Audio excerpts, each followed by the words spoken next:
Hayal et. Yıl 1952 Aralık ayı. Londra yine o klasik sabahlarından biriyle uyanıyor. Sanki Turner'ın tablosundan çıkmış gibi bir sahne. Şehir sisin içine gömülmüş.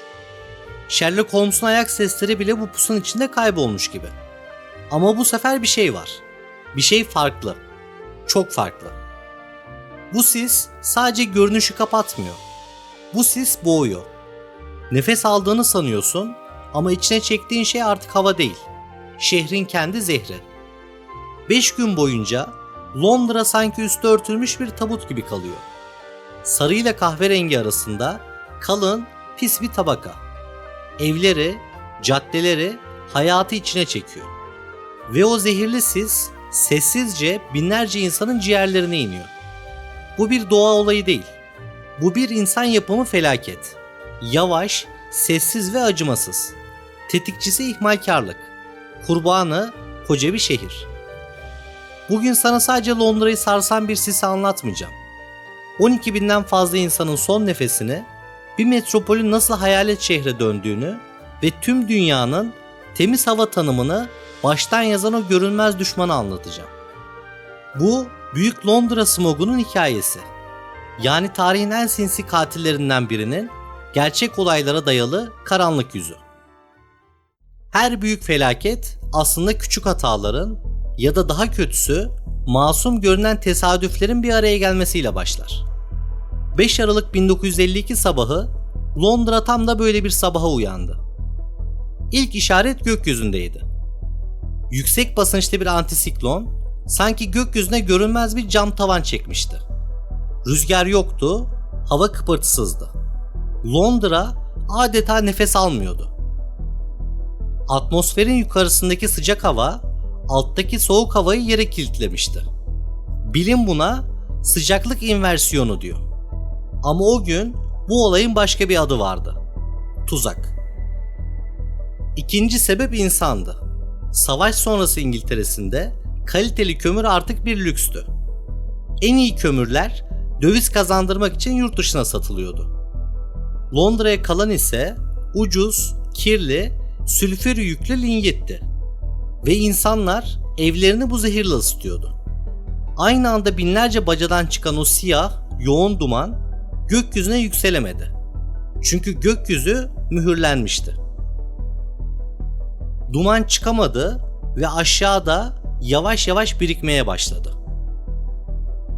Sokaklarda gezen o pus sadece görünendi. Asıl tehlike gözle görünmeyen ölümcül parçacıklardı.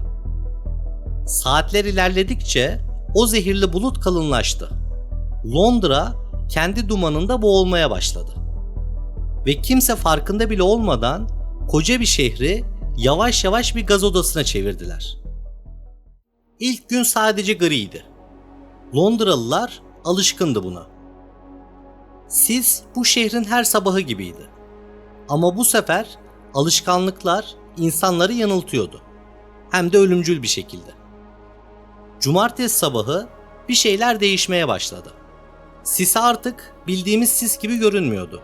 Rengi sarıya dönmüştü. Bazı yerlerde kahverengi. Kokusuysa sanki kimyasal bir sızıntı vardı.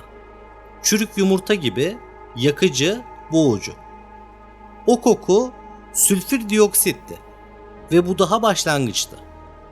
Görüş mesafesi önce birkaç metreye indi, sonra birkaç adıma. İnsanlar evlerinin kapısını bulmak için duvarlara dokunarak yürüyordu. Otobüsler önlerinde meşalelerle yürüyen kondüktörler olmadan hareket edemez oldu. Ama sonra onlar da durdu. Trafik bitti, sokaklar körleşti. Ambulanslar ya ulaşamadı ya da yetiştiğinde her şey için çok geçti.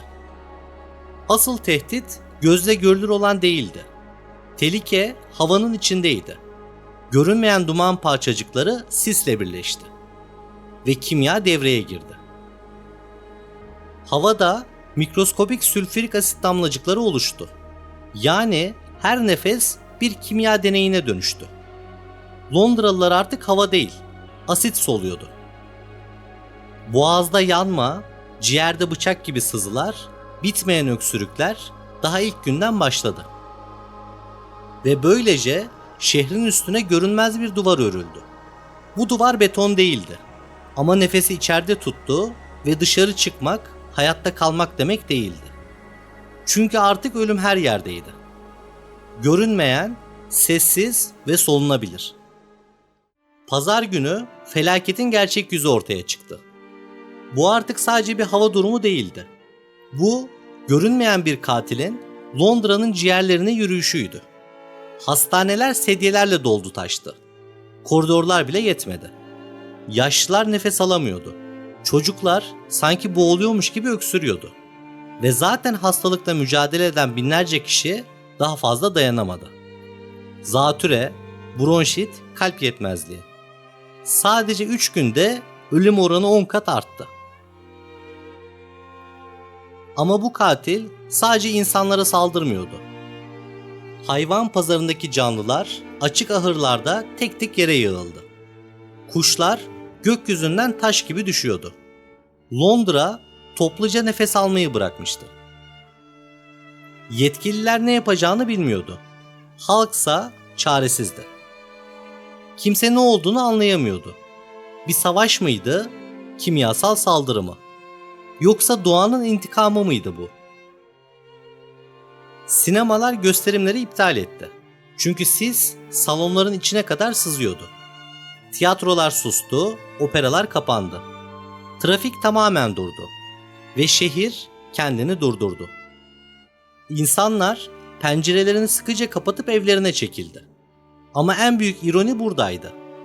Dışarıdan gelen bir düşman yoktu. Tehlike evin içindeydi. Kendi sobanız sizi yavaş yavaş zehirliyordu. Çünkü o dumanı siz yakmıştınız. Kendi eviniz yavaş yavaş kendi mezarınıza dönüşüyordu. 9 Aralık Salı sabahı bu kez sessizlik ölüm değil, umut taşıyordu. Ufukta bir hareket vardı.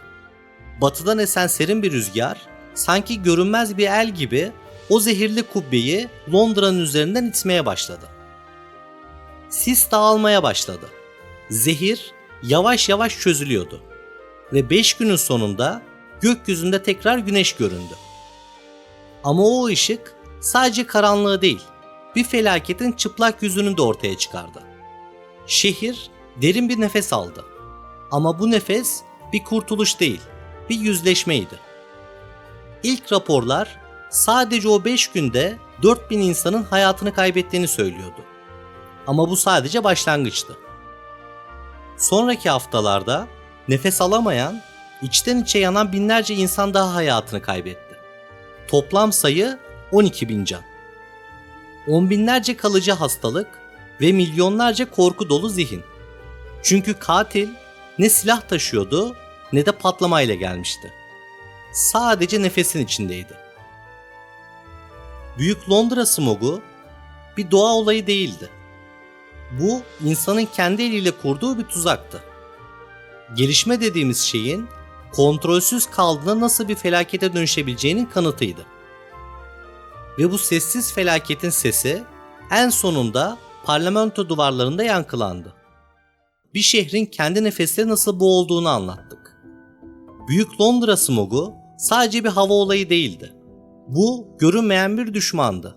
Sessizdi, sinsiydi, ölümcüldü. Ve o düşman aslında bizdik. Bu felaketten sonra hiçbir şey eskisi gibi kalmadı. Halkın öfkesi sokağa değil, meclise aktı. Ve sonunda 1956 yılında o tarihi karar alındı. Temiz hava yasası. Bu yasa sadece dumanı değil, ihmali de yasakladı. Kirli kömür bacalardan indi. Fabrikalar susturuldu ve şehir tekrar nefes aldı.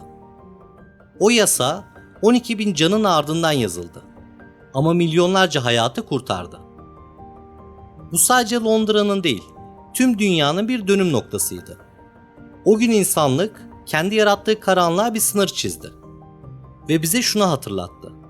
Doğa sustuğunda bile uyarır. Ama biz o uyarıları duymazsak fısıltılar çığlığa dönüşür. Bugün bile o sisin gölgesi hala bizimle. Çünkü bazı tehditler gözle görünmez. Bazen sadece nefesimizin içindedir. Abone ol. Çünkü biz bu kanalda sadece tarihin sesini değil, o sesin bugün bize fısıldadığı dersleri de birlikte keşfediyoruz.